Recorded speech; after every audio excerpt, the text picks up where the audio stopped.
Hey, yeah, we've seen a lot of people get here, making sure everything is ready to go. We've seen those blue ribbons being set up right at the entrance, and trees and poles around here as well. We're expecting hundreds, even thousands of people to show up here today. Doors will open at 9 a.m. The memorial service begins at 10 a.m. If you can't make it to Roseville here, there will be another location set up in Rockland at Destiny Church, Christian Church as well. That starts at 10 a.m. But the grieving process, let's talk about that and how long that process is. It started as soon as the Sac Police Department found out about Officer Tara O'Sullivan's death, and that process really comes with extensive and professional work. Mindy Russel, she is the local law enforcement chaplain here. Yes, what do you tell local law enforcement that are going to be going through this moment today? Okay, just be in the moment. Don't be thinking about all the things that happen and what you're going to have to do tomorrow. Be in the moment and be here with each other to draw strength. You will be here all morning. Yes. for them as well. So we want to invite you guys, if you're on the go, hop onto our ABC 10 Facebook page. We'll continue talking to Mindy Russel here. More great information. Waltz, again, doors will open shortly here. The memorial service starts at 10.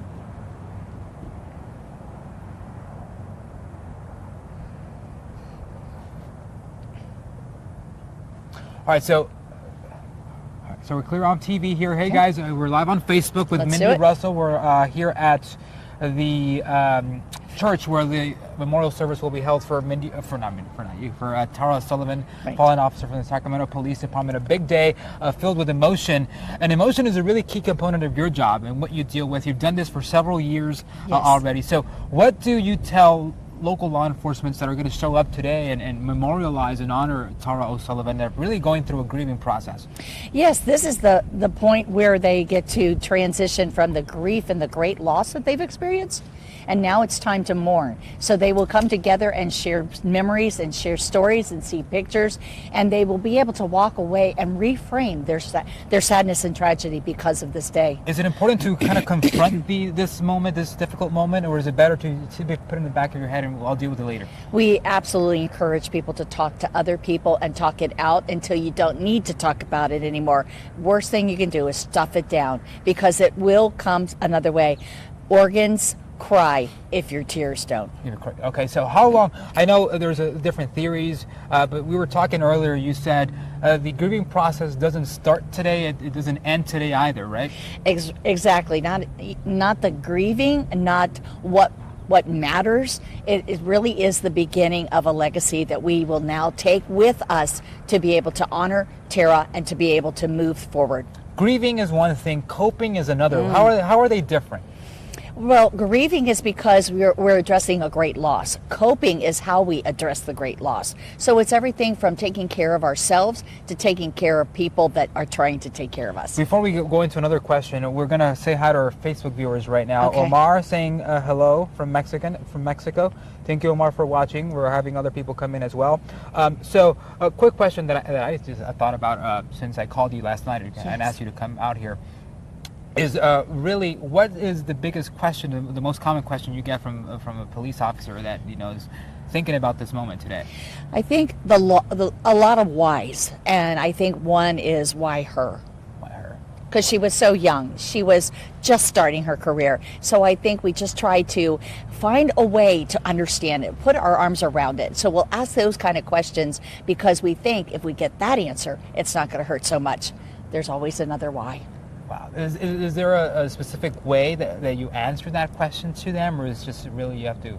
So sometimes the questions of why are never going to be answered. Other times we can, and that's what we kind of seek together to talk about, because the why asks another why. Questions are always following another question.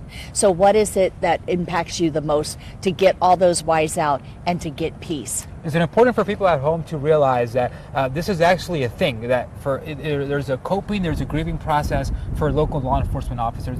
They simply don't have to worry about just going out there making sure that people are safe and dealing with the investigation process, but it's also important to realize that they go through a grieving process, right? Is it Right, kind of a misconception out there for people? You know, I think a lot of people see these men and women in law enforcement as just RoboCops. They're not. They're men and women.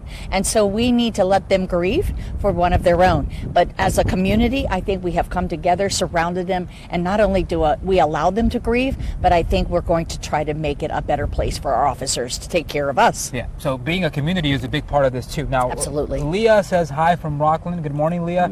Lisa says good morning. Prayers continuing to go out for Officer O'Sullivan's family Wonderful. by blood and in blue. Marcia says thank you for your service, Tara. So let's go into another topic that's also really interesting. Of course, the grieving process is long. Yes. But the preparations that go into a memorial service this big. Yes. Anytime a local law enforcement officer Yes. passes away. Tell me about the preparations that go into this. So there's a lot of details, and because it's law enforcement, there's a lot of tradition and rituals that come alongside of it. You'll see morning bands, you'll see the riderless horse, you'll see a flyover, you'll see the folded flag, you'll see so many that's just seeped in tradition. So we do that, as well as make sure that the family is okay with everything and that they have literally blessed each thing that we do. So we're very, very cautious and very intent on being able to take care of our department as well as the family to grieve and to be able to show tradition. Are you able to share the details about today's, or what Well, exactly you will see a traditional law enforcement line of duty death. You will see thousands of officers coming from all over because this is a law enforcement big family. You will start seeing all the traditions from the standing formation to how we have the officers on either side of the casket. We will see the tributes and all the things that are talked about that the family has already blessed, but all the things that surround it, from the officers sitting to standing to the 21 gun salute to taps to the folded flag to the bagpipes. All of these details are just of the service, but what about all the things around? We have traffic cops making sure that the streets are safe for our community as well as the procession. We have people preparing for the family to make sure that they're all seated together. So the ushers to the people in the service to the officers outside, everybody has a job to do, and everybody falls under a leader, and it will be beautiful. It's a lot. Details, it's a lot. Details. But as you mentioned, you said beautiful, and that's what it has to be, right? It makes this memorial service that much more honorable and much more distinct. This funeral is bittersweet. It is beautiful. If you could sit back and just look at it without the emotions, it is beautiful, and it makes you feel so proud. Yeah. But then you go back into the emotions and go, and it shouldn't happen. We shouldn't have to have another officer murdered. Yeah. And so this is one of these things that if this is where the community comes together and sees, I have a part to play in helping our office keep us safe, let's do this. Okay. Yeah, definitely. I totally understand. Let's talk about this blue ribbon that you have in your hand here. Tell us about it.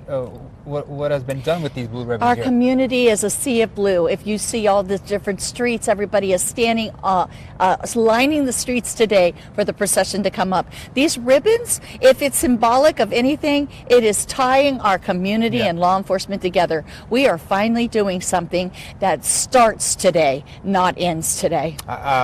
Bringing these up, actually, they've been tied to trees, to light poles near the entrance here at the church as well. So you said beautiful. It really looks beautiful around this campus, and I can just imagine how much more beautiful it'll look when people start getting here, when the officers start getting here as well.